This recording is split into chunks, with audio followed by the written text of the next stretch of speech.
बिस्मिल्लाहिर्रहमानिर्रहीम। अस्सलाम वालेकुम दोस्तों, एक नई वीडियो के साथ हाज़िर हैं। चलिए अपनी वीडियो स्टार्ट करते हैं। आज की पहली खबर जो है वो ईरान के हवाले से है। ईरान ने एक नया बैलिस्टिक मिसाइल जो है वो दुनिया के सामने रिवील किया है। उसको उसने नाम दिया खैबर शिकन। अब जो लोग मुसलमान हैं उनको तो पता है कि ये खैबर शिकन हज़रत अली रज़ी अल्लाह ताला अन्हो का लक़ब था, और हज़रत अली रज़ी अल्लाह ताला अन्हो के लक़ब के ऊपर ईरान ने ये एक नया बैलिस्टिक मिसाइल जो है उसको तैयार किया। ईरान के मुताबिक इस बैलिस्टिक मिसाइल की जो रेंज है वो तकरीबन 1500 किलोमीटर है। ईरान के पास इससे पहले इससे ज़्यादा रेंज वाले बैलिस्टिक मिसाइल्स मौजूद हैं। ये एक सॉलिड फ्यूल वाला बैलिस्टिक मिसाइल है, और इस बैलिस्टिक मिसाइल को अनवील करते हुए ईरान ने बताया कि ये मिसाइल अमेरिकन बेसिस को जो रीजन के अंदर मौजूद है हिट कर सकता है। ये मिसाइल जो है ये पूरे इजराइल को जो है वो निशाना बना सकता है, और इस मिसाइल के अंदर ये कैपेबिलिटी मौजूद है कि वो एंटी बैलिस्टिक मिसाइल सिस्टम को भी इवेड कर सकता है। जैसा कि आपको पता है कि इजराइल जो है वो इस वक्त third anti ballistic missile system जो है वो इस्तेमाल कर रहा है, और अमेरिका जो है वो इस वक्त SM-6 anti ballistic missile system जो है वो इस्तेमाल कर रहा है। इस वक्त ईरान के पास शहाब-3 एक ऐसा मिसाइल है जिसकी रेंज तकरीबन 2000 किलोमीटर तक है। इसके अलावा ईरान के पास एक सोमार क्रूज मिसाइल है जिसकी रेंज जो है वो 2500 किलोमीटर जो है वो बताई जाती है। तो ये मिसाइल जो है ये ईरान की इन्वेंट्री के अंदर एक नया एडिशन है। अगली खबर जो है वो अमेरिका के हवाले से है। कहना चाहिए कि अमेरिकन बदमाशी के हवाले से है। अमेरिका ने स्लोवाकिया के साथ एक मुआहदा किया है। इस मुआहदे के तहत अमेरिका स्लोवाकिया के अंदर 2 एयर बेसिस जो है उनको अगले 10 सालों तक जो है वो इस्तेमाल कर सकेगा। ठीक है, स्लोवाकिया की पार्लियामेंट ने इसकी अप्रूवल दी है, लेकिन अगर आप देखें कि स्लोवाकिया जो है वो इस वक्त मैप के ऊपर कहाँ पे है, तो स्लोवाकिया जो है आपको यूक्रेन के साथ मिलेगा, और स्लोवाकिया जो है वो एक नेटो कंट्री भी है। और इस मुआहदे के तहत अमेरिका जो है वो स्लोवाकिया को तकरीबन $100 मिलियन जो है वो प्रोवाइड करेगा, और इसके बदले में अमेरिका स्लोवाकिया की ये 2 एयर बेसिस जो है वो अगले 10 सालों तक इस्तेमाल करेगा। यहाँ पे वो अपने जहाज़ों को जो है वो हाउस करेगा, और बेसिकली अमेरिका जो है वो इस वक्त रशिया के ऊपर अपना प्रेशर जो है वो इंक्रीज कर रहा है। रशिया के गिर्द अपना घेरा जो है उसको तंग करता जा रहा है। स्लोवाकिया की पार्लियामेंट के अंदर इस वक्त 150 सीटें हैं, और स्लोवाकिया की पार्लियामेंट के अंदर इस बिल के हक में तकरीबन 79 वोट्स पड़े, और इस बिल के अगेंस्ट जो है वो तकरीबन 60 वोट्स पड़े। स्लोवाकिया की गवर्नमेंट इस वक्त ये कह रही है कि ये उनकी मुल्क की सिक्योरिटी के लिए एक बहुत अच्छा मुआहदा है, जबकि स्लोवाकिया की जो ऑपोजिशन है वो ये कह रही है कि अमेरिका को ये अड्डे देने से इस वक्त स्लोवाकिया की जो सोवरेनिटी है वो कॉम्प्रोमाइज होती है, और अगर अमेरिका स्लोवाकिया के अंदर न्यूक्लियर वेपन्स जो है वो रखता है तो स्लोवाकिया की जो सिक्योरिटी है वो बहुत ज़्यादा कॉम्प्रोमाइज हो जाएगी। डेफिनेटली अगर अमेरिका स्लोवाकिया के अंदर न्यूक्लियर वेपन्स रखेगा तो रशिया जो है वो स्लोवाकिया को भी निशाना बनाएगा। स्लोवाकिया एक नेटो कंट्री तो है ही, लेकिन अगर यहाँ पे न्यूक्लियर वेपन्स रखे जाते हैं तो फिर रशिया इसको अपने न्यूक्लियर वेपन्स के जरिए से जो है वो निशाना बनाएगा। तो यहाँ पे मैं ये कहता हूँ कि लोगों को ये अमेरिका की एक्सपेंशनिस्ट अप्रोच जो है वो नज़र नहीं आती कि किस तरह से अमेरिका जो है वो अपनी मिलिट्री को एक्सपैंड करता जा रहा दुनिया के अंदर। और अगर यही काम चाइना और रशिया करें तो फिर लोग बोलते हैं कि जी चाइना और रशिया ये क्यों एक्सपेंशनिज्म की तरफ जा रहे हैं। सबसे पहले तो ये काम अमेरिका ने शुरू किया हुआ है, सारी दुनिया के अंदर उसकी बेसिस हैं। अब उसने अपनी बेसिस जो है वो स्लोवाकिया के अंदर भी जो है वो बनाना शुरू कर दी है। तो ये काम तो सबसे पहले अमेरिका खुद करता है, और उसके बाद अगर कोई और करे तो उसको जो है वो क्रिटिसाइज करता है। अगली खबर जो है वो तुर्की के हवाले से है। जैसा कि आपको पता है कि तुर्की ने अपने मुल्क के अंदर एक एंटीशिप क्रूज मिसाइल तैयार किया है जिसको उसने नाम दिया हुआ है एटमाका का। इस वक्त तुर्की की जो नेवी है वो ज्यादातर हारपून मिसाइल इस्तेमाल कर रही है। पाकिस्तान की नेवी भी हारपून मिसाइल इस्तेमाल करती है, और ये हारपून मिसाइल जो है ये अमेरिकन मेड है।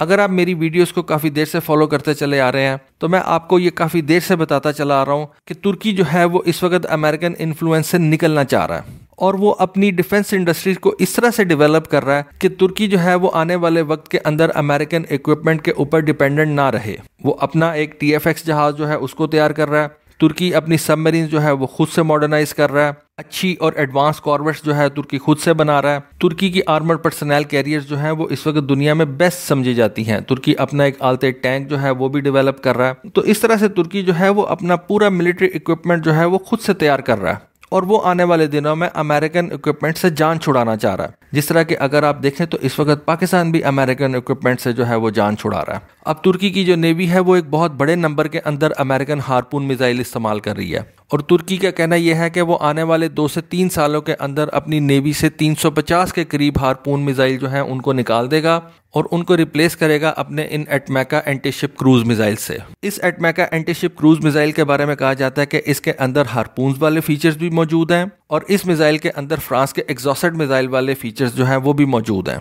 इन एटमेका एंटी शिप क्रूज मिसाइल्स को तुर्की ने अपनी एडा क्लास कॉर्वेट्स के ऊपर जो है वो ऑलरेडी इंटीग्रेट जो है वो कर लिया हुआ है। अब इस बात का मुझे नहीं इल्म कि ये जो पाकिस्तान तुर्की से एडा क्लास वाली कॉर्वेट्स जो है वो परचेज कर रहा है, जिनको हम जिना क्लास की कॉर्वेट्स के नाम से जानते हैं, क्या उनके ऊपर भी पाकिस्तान ये एटमेका क्रूज मिसाइल इस्तेमाल करेगा या अभी पाकिस्तान जो है वो हारपून मिसाइल ही इस्तेमाल करेगा? लेकिन तुर्की जो है वो कम अज कम अपनी नेवी से जो है ये हारपून मिसाइल निकाल रहा है और तुर्की ने कहा है कि ये जो हमारे एटमेका क्रूज मिसाइल्स हैं ये हारपून मिसाइल से बहुत ज़्यादा सस्ते हैं और इन मिसाइलों को इस्तेमाल करने के बाद तुर्की ने कहा कि हम तकरीबन $500 मिलियन जो है वो सेव करेंगे।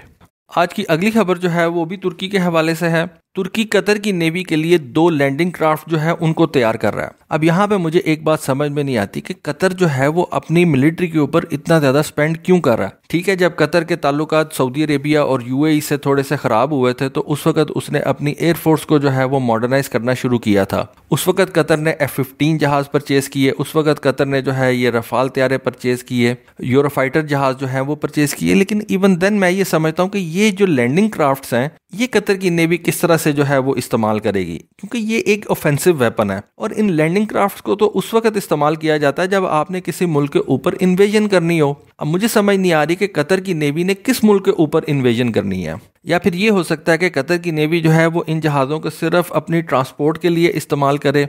लेकिन फिर भी 2 लैंडिंग क्राफ्ट उसका परचेज करना जो है वो मेरी समझ से बाहर है। इससे पहले कतर ने अपनी एयरफोर्स के ऊपर जो है मेरे ख्याल के मुताबिक जो है वो बेजा पैसे खर्च किए हैं। F-15 भी परचेज कर लिए, रफाल भी परचेज कर लिए, उसके बाद उसने यूरोफाइटर भी परचेज कर लिए। अब कतर जो है वो अपनी नेवी के ऊपर इस तरह से पैसा लगा रहा है कि वो मेरी समझ से कम बाहर है। कतर ना तो सऊदी अरेबिया के ऊपर जो है वो इन्वेजन कर सकता है, सऊदी अरेबिया का जो है वो लैंड मैस बहुत ज़्यादा है और कतर कभी करेगा भी नहीं। कतर की किसी और मुल्क के साथ सरहद मिलती नहीं है। कतर के 3 तरफ पानी है, एक तरफ उसके सऊदी अरेबिया। सऊदी अरेबिया के ऊपर वो इन्वेजन कर नहीं सकता। सऊदी अरेबिया एक बड़ा मुल्क है, वैसे भी दोनों अरब ममालिक हैं, इतने ज़्यादा उनके ख़राब हालात जो हैं वो मेरा ख्याल से नहीं होंगे कभी भी। लेकिन फिर भी कतर अपनी एयरफोर्स और अपनी नेवी के ऊपर अब बहुत ज़्यादा पैसे खर्च कर रहा है और तुर्की, कतर और ईरान की जो है वो दोस्ती बहुत ज़्यादा जो है वो गहरी होती जा रही है। और कतर ना सिर्फ ये 2 लैंडिंग क्राफ्ट तुर्की से परचेज कर रहा है, बल्कि आने वाले दिनों के अंदर उसने कुछ ऐसे मुआहदे कर रखे हैं तुर्की के साथ जिनके तहत वो तुर्की से जो है वो फास्ट अटैक क्राफ्ट भी जो है वो परचेज करेगा।